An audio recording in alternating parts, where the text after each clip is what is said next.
ദൈവതിരുനാമത്തിന് മഹത്വമുണ്ടായിരിക്കട്ടെ.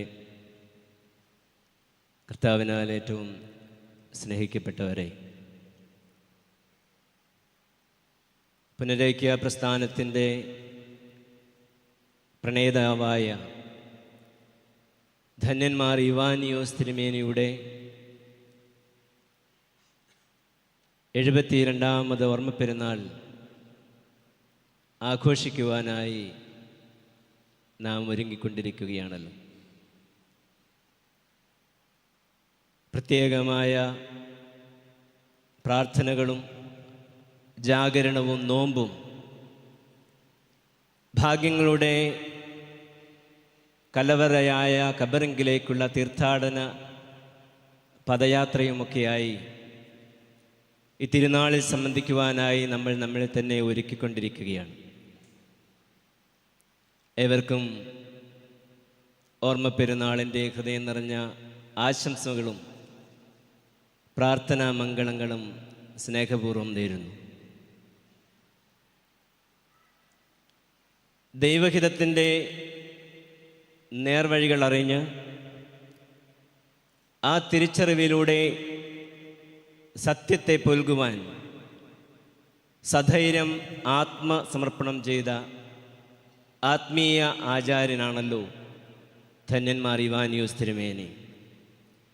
ദൈവം വെളിപ്പെടുത്തിയ കാലഘട്ടത്തിൻ്റെ അനിവാര്യതയെ നെഞ്ചോട് ചേർക്കുവാൻ, ജീവിതത്തിൻ്റെ സുരക്ഷിതത്വവും സ്ഥാനമാനങ്ങളും ത്യജിച്ച് ത്യാഗത്തിൽ നെയ്തെടുത്ത കാഷായ വസ്ത്രവും ധരിച്ച് സ്വയം എളിമപ്പെടുത്തിയ ആത്മീയ സാധനയുടെ ആൾരൂപമായിരുന്നു അവന്യതാതൻ. ആ ആചാര്യൻ്റെ, ആ പുണ്യപിതാവിൻ്റെ മാധ്യസ്ഥം നമുക്ക് പ്രത്യേകമായി ഈ ദിവസം യാചിക്കാം. നമുക്കറിയാം എങ്ങനെയാണ് ധന്യന്മാർ ഇവാനിയോസ് തിരുമേനി തൻ്റെ ജീവിതത്തിൽ ഇത്രയും നിർണായകമായ ഒരു തെരഞ്ഞെടുപ്പ് സ്വീകരിച്ചത്. എങ്ങനെയാണ് അവിടത്തേക്ക് തൻ്റെ ജീവിതത്തിലെ പ്രയാസങ്ങളെയും വെല്ലുവിളികളെയും അതിജീവിക്കുവാനും ദൈവത്തിൻ്റെ കരം പിടിച്ച് മുന്നോട്ട് പോകുവാനും സാധിച്ചത്? അതിനുത്തരം വിശുദ്ധ ലൂക്കോസിൻ്റെ സുവിശേഷം 2-ാം അധ്യായം 40-ാം വാക്യത്തിൽ അടിവരയിട്ട് ഉറപ്പിച്ചിട്ടുണ്ട്. അത് മറ്റൊന്നുമല്ല, ദൈവത്തിൻ്റെ കൃപ അവൻ്റെ മേലുണ്ടായിരുന്നു. ദൈവത്തിൻ്റെ കൃപ അവൻ്റെ മേൽ ഉണ്ടായിരുന്നു. പ്രിയമുള്ളവരെ, നമുക്കറിയാം തമ്പുരാൻ്റെ കൃപയില്ലാതെ ഒരു ക്രൈസ്തവനെ സംബന്ധിച്ച് ജീവിക്കുവാൻ പ്രയാസമാണ്. ഈ തിരിച്ചറിവ് വളരെ പ്രധാനപ്പെട്ടതാണ്. ആ തിരിച്ചറിവിനെക്കുറിച്ച് നല്ല ബോധ്യമുള്ളതുകൊണ്ടാണ് കൂദാശകളിൽ അധിഷ്ഠിതമായ, ദൈവവചനത്തിൽ അധിഷ്ഠിതമായ, ആരാധനാ ജീവിതത്തിൽ അധിഷ്ഠിതമായ ഒരു ജീവിതശൈലി രൂപപ്പെടുത്തുവാനും അനുഷ്ഠിക്കുവാനും അനുധാവനം ചെയ്യുവാനും വന്യതാതനായ ധന്യന്മാർ ഇവാനിയോസ് തിരുമേനിക്ക് കഴിഞ്ഞത്. വിശുദ്ധ പൗലോസ് ശ്ലീഹ എഫേസോസുകാർക്ക് എഴുതിയ 2-ാം ലേഖനം 8-ാം വാക്യത്തിൽ ഇപ്രകാരം പറയുന്നു: വിശ്വാസം വഴി കൃപയാലാണ് നിങ്ങൾ രക്ഷിക്കപ്പെട്ടത്. അത് നിങ്ങൾ നേടിയെടുത്തതല്ല, പിന്നെയോ അത് ദൈവത്തിൻ്റെ ദാനമാണ്. വിശ്വാസം വഴി കൃപയാലാണ് നിങ്ങൾ രക്ഷിക്കപ്പെട്ടത്. അത് നിങ്ങൾ നേടിയെടുത്തതല്ല, പിന്നെയോ ദൈവം ദാനമായി നൽകിയതാണ്. നമുക്കറിയാം ദൈവത്തിൻ്റെ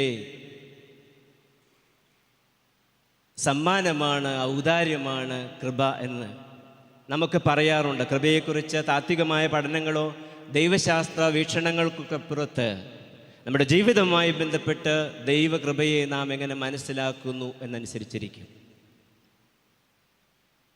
കൃപയെ നാം വിശേഷിപ്പിക്കുന്നത് ദൈവിക ജീവനുള്ള പങ്കാളിത്തമെന്നാണ്. മറ്റൊരർത്ഥത്തിൽ പറഞ്ഞാൽ ലൈഫ് ഇൻ ക്രൈസ്റ്റ്, ക്രിസ്തുവിലുള്ള ജീവിതം. ക്രിസ്തുവിൽ നമ്മിൽ വളരുന്ന, നാം ക്രിസ്തുവിലായിരിക്കുന്ന ജീവിത അവസ്ഥ. ഈ അവസ്ഥയാണ് പൗലോസ് അപ്പോസ്തലൻ ഗലാത്യർക്ക് എഴുതിയ ലേഖനം 2-ാം അധ്യായം 20-ാം വാക്യത്തിൽ വ്യക്തമായി സൂചിപ്പിക്കുന്നത്.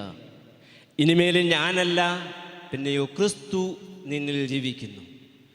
It's no longer I but Christ who lives in me. ഇനിമേലിൽ ഞാനല്ല, ക്രിസ്തു നിന്നിൽ ജീവിക്കുന്നു. അതെ, ക്രിസ്തു നമ്മിൽ ജീവിക്കുന്ന അവസ്ഥയാണ് കൃപാവരത്തിൻ്റെ അവസ്ഥ, ജീവിത നിലപാട് എന്ന് നാം മനസ്സിലാക്കേണ്ടതുണ്ട്. God's abiding presence within us.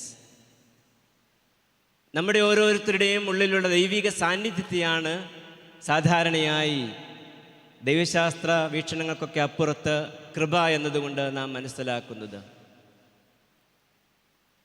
പുണ്യശ്ലോകനായ ധന്യന്മാർ Ivanios തിരുമേനി തൻ്റെ അച്ചടക്കപൂർവമായ, പ്രാർത്ഥനാപൂർവമായ ആത്മീയ ജീവിതത്തിലൂടെയാണ്, കൂദാശ ജീവിതത്തിലൂടെയാണ് ഈ കൃപാവരം നേടിയെടുത്തത്.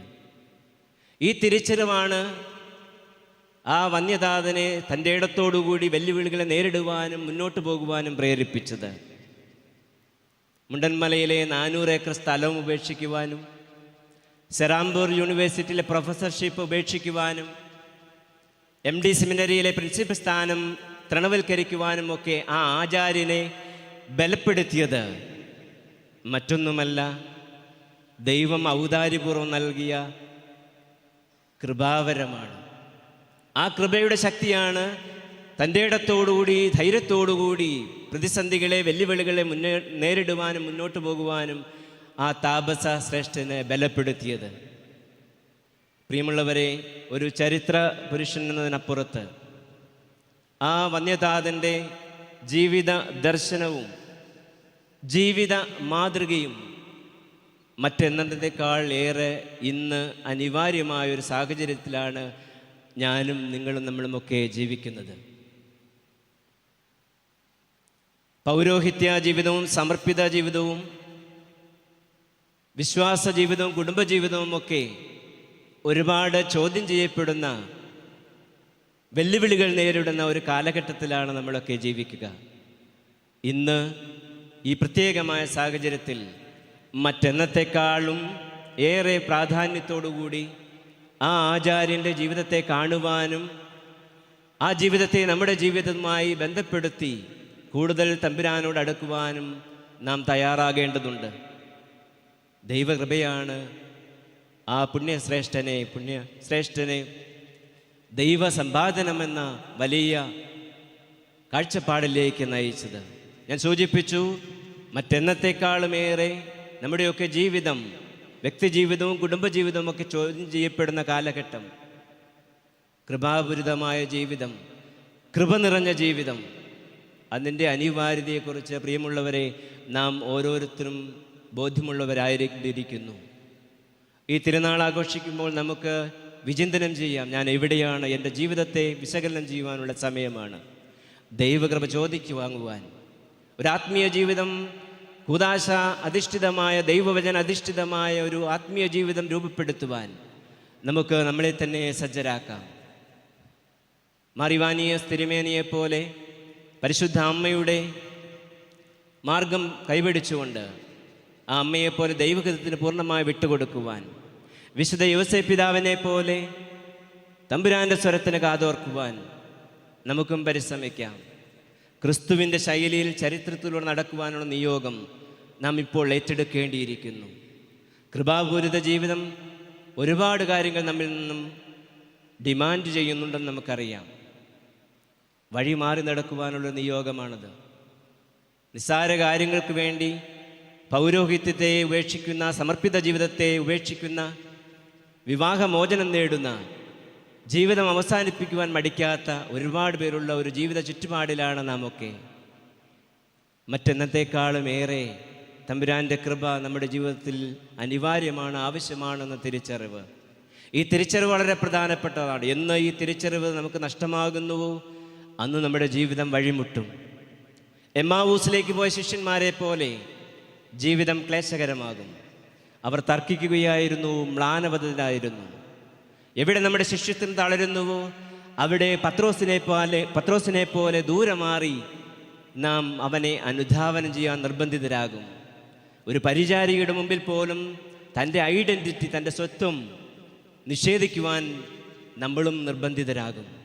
പ്രിയമുള്ളവരെ, ഈ തിരുനാൾ വേളയിൽ ആ ആത്മീയ ആചാര്യൻ്റെ പാത പിന്തുടർന്നുകൊണ്ട്, ആദർശങ്ങൾ ജീവിതത്തിൽ മുറുകെ പിടിച്ചുകൊണ്ട് നമ്മുടെ വിശ്വാസ ജീവിതത്തിൽ വളരുവാൻ, ദൈവത്തെ നമ്മുടെ കൈമുതലായി ദൈവസമ്പാദനത്തിലൂടെ മുന്നോട്ട് പോകുവാൻ നമുക്ക് പരിശ്രമിക്കാം. നമ്മുടെ വ്യക്തിജീവിതത്തെയും കുടുംബജീവിതത്തെയും പൗരോഹിത്യ സമർപ്പിത ജീവിതത്തെയും എല്ലാം ഈ അൾത്താരയിൽ ചേർത്ത് വെച്ച് എന്താണോ ദൈവം എന്നിൽ നിന്ന് ആവശ്യപ്പെടുന്നതെന്ന് മനസ്സിലാക്കിക്കൊണ്ട് പരിശുദ്ധ അമ്മയെപ്പോലെ ദൈവഹിതത്തിന് നമ്മെ തന്നെ പൂർണ്ണമായി വിട്ടുകൊടുക്കാം. നമ്മുടെ എല്ലാ നിയോഗങ്ങളും ഈ അൾത്താരയിൽ ചേർത്ത് വെച്ച് ധന്യന്മാർ ഇവാനിയോസ് തിരുമേനയുടെ മാധ്യസ്ഥം യാചിച്ചുകൊണ്ട് സജീവമായി വിശുദ്ധ ബലിയിൽ നമുക്ക് പങ്കുചേരാം. ദൈവം നമ്മെ അനുഗ്രഹിക്കട്ടെ.